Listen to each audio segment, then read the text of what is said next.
कल्पना कीजिए, पाकिस्तान का वो सबसे सुरक्षित इलाका जहां परिंदा भी पर नहीं मार सकता। वहां एक बेहद संवेदनशील न्यूक्लियर प्लांट के ठीक बाहर एक मामूली सी नाई की दुकान थी। उस दुकान की चौखट के पास जमीन पर फटे पुराने और गर्द से सने कपड़ों में एक फकीर बैठा रहता था। उलझे हुए बाल, चेहरे पर जमी धूल और आंखों में एक अजीब सा खालीपन। उसे देखकर कोई भी यही सोचता कि ये बेचारा दिमागी तौर पर बीमार है। आने जाने वाले लोग उसे राह चलते भिखारी समझकर कभी 2-4 सिक्के फेंक देते तो कभी झिड़क कर आगे बढ़ जाते।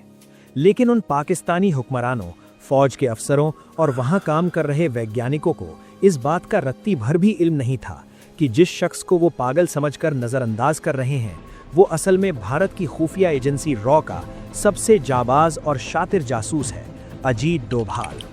ये कोई काल्पनिक फिल्मी कहानी नहीं, बल्कि 1970 और 80 के दशक की वो कड़वी हकीकत है जब भारत की सुरक्षा एक दोराहे पर खड़ी थी।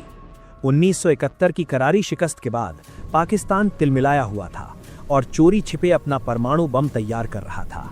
पूरी दुनिया की खुफिया एजेंसियां पाकिस्तान पर नजरें गड़ाए बैठी थीं, लेकिन जमीनी हकीकत क्या है इसकी पुख्ता जानकारी किसी के पास नहीं थी। केहुटा, जहां पाकिस्तान का परमाणु संयंत्र स्थित था, उसे एक अभेद्य किले में तब्दील कर दिया गया था। वहां परिंदा भी बिना इजाजत दाखिल नहीं हो सकता था। चारों तरफ hitech security, air defence system और सादे कपड़ों में घूमते इंटेलिजेंस अफसरों का सख्त पहरा था। उस तरफ देखना भी खुद को मौत के हवाले करने जैसा था। ऐसे वक्त में भारत को एक ऐसे जासूस की जरूरत थी जो न केवल पाकिस्तान की सीमा लांघ सके, बल्कि वहां की भीड़ का हिस्सा बनकर पूरी तरह गायब हो जाए। ये जिम्मेदारी उठाई युवा और निडर अजीत डोभाल ने।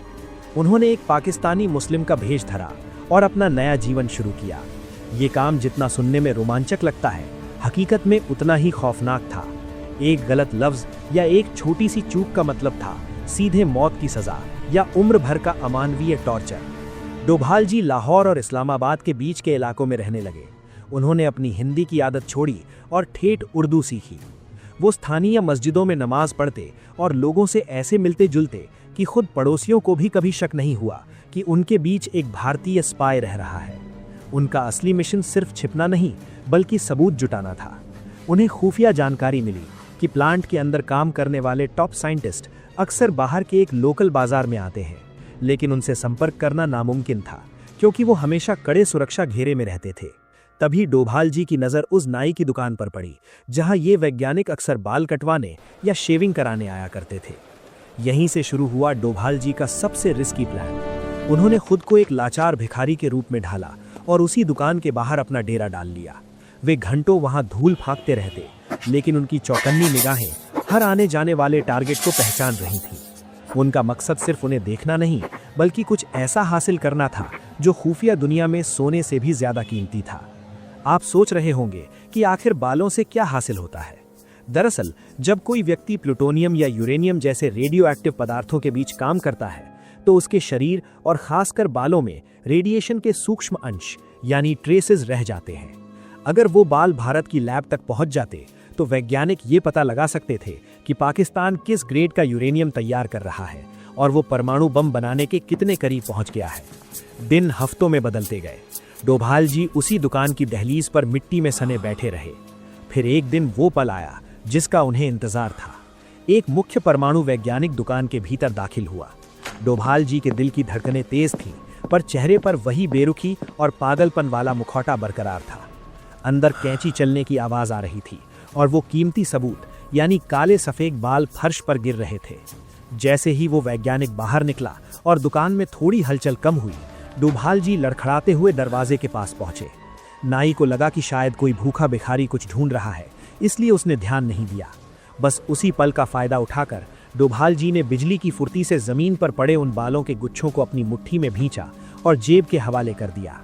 ये महज 10 सेकंड की कार्रवाई थी, लेकिन इसमें पूरी जान की बाजी लगी थी। अगर उस वक्त कोई देख लेता और तलाशी में वो बाल बरामद हो जाते तो उस पूछताछ का अंजाम सिर्फ और सिर्फ दर्दनाक मौत होता। लेकिन अजीत डोभाल के उस साहस ने भारत को वो जानकारी दी जिसने इतिहास की दिशा बदल दी। लेकिन वो कामयाब रहे। वो बाल किसी तरह बॉर्डर पार करके भारत की लैब्स में भेजे गए। जब साइंटिस्ट्स ने उन बालों का एनालिसिस किया तो वो हैरान रह गए। उन बालों में हाई ग्रेड यूरेनियम के अंश मिले। रेडिएशन का वो लेवल जो ये साबित करने के लिए काफी था कि पाकिस्तान ना सिर्फ न्यूक्लियर पावर बना रहा है बल्कि वो बम बनाने के बेहद करीब पहुंच गया है। अजीत डोभाल के उस एक सैंपल ने भारत सरकार की आंखें खोल दी। ये बहुत बड़ी जीत थी, लेकिन जासूसी की दुनिया में एक कहावत है, आप 1000 बार सही हो सकते हैं लेकिन आपको हारने के लिए सिर्फ एक बार गलत होना पड़ता है। और ऐसा ही कुछ अजीत डोभाल के साथ होने वाला था। लाहौर की एक मशहूर दरगाह थी जहां अक्सर भारी भीड़ रहती थी।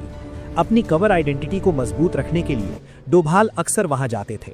वो वहां नमाज पढ़ते और लोगों के बीच एक पक्के मुसलमान की तरह रहते थे। एक शाम वो उसी दरगाह के एक कोने में बैठे थे। माहौल बिल्कुल शांत था, लेकिन तभी उन्हें अचानक महसूस हुआ कि कोई उन्हें घूर रहा है। उन्होंने कनखियों से देखा।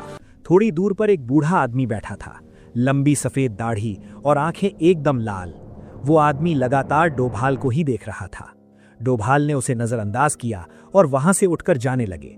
तभी पीछे से एक भारी आवाज आई, रुको। डोभाल के कदम थम गए। उन्होंने पीछे मुड़कर देखा। वो बूढ़ा आदमी अपनी जगह से उठा और धीरे धीरे उनके पास आया। उसने डोभाल के चेहरे को गौर से देखा और फिर एक ऐसा सवाल पूछा